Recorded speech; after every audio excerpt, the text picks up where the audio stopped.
And I now call Alison Johnstone to be followed by Chick Brodie. Thank you, Presiding Officer. I'm pleased to take part in this debate during Community Energy Fortnight, and I thank Mike Mackenzie for giving us the opportunity to debate this topic this evening. I welcome the focus in the motion on energy efficiency too, not just the promotion of renewable energy, as we can't benefit fully from investment in energy if we don't have wind-tight, watertight, well-insulated homes. And as we've heard, Community Energy Fortnight celebrates community-owned renewable energy projects, and it aims to promote communities owning and generating energy together. Presiding Officer, I believe that we can't overstate the importance of this topic and that it can and should form a more central plank of our energy policy. As Friends of the Earth say in their briefing, in the context of climate change and the historical carbon debt of industrialised countries, a renewable energy transition is imperative. But it's clear that this essential transition has many potential benefits. Renewables lend themselves to community ownership in a way that other fossil fuels don't, in the way that nuclear doesn't, in a way that unconventional gas won't. Community-owned renewables can help us address the power imbalance that promotes inequality in the current system, which is centralised and inflexible, and it's resulted in the monopoly of big six companies. Scotland is energy rich, but access to this abundance isn't as equitable as it should be.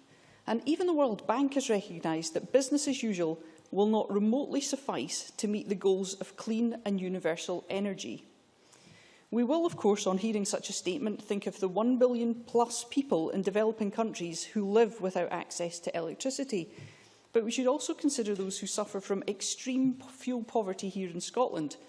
Earlier this year at Energy Action Scotland's conference, we learned that 71% of homes in the Western Isles are regarded as being in fuel poverty.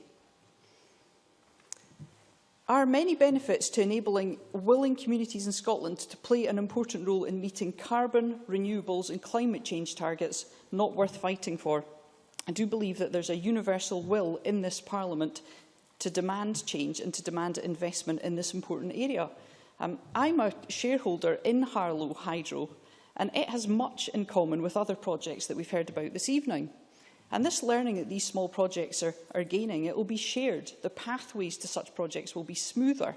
The projects can share stumbling blocks. They can develop their understanding of the Department for Energy's websites. They can discuss next steps. And most importantly, they can discuss their successes.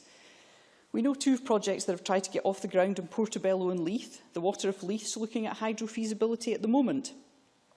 But we're on track currently to deliver almost twice as much renewable energy from community renewables as the Scottish Government's target of 2020 of 500 megawatts.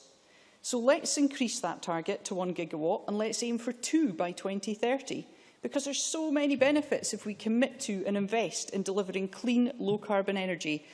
There are local employment opportunities, community development funds and fuel poverty alleviation.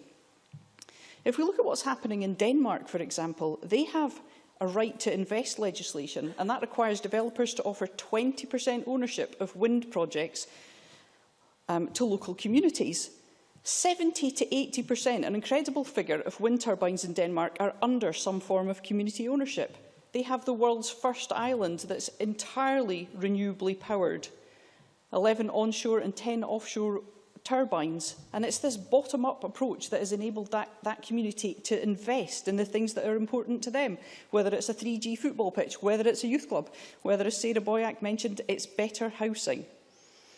But, you know, they're a fantastic example. In Denmark and in Germany, citizens and communities have been the driving force for not only the development of renewable energy as a revolution, but their acceptance as well. And that is very, very important. I'd maybe just like to remind Murdo Fraser that fossil fuels receive billions of pounds of public subsidy, an ongoing situation, and certainly many of the constituents who write to me would like to see that transferred into the clean, green, low-carbon technology of the future. Thank you. Thank you very much. And I now call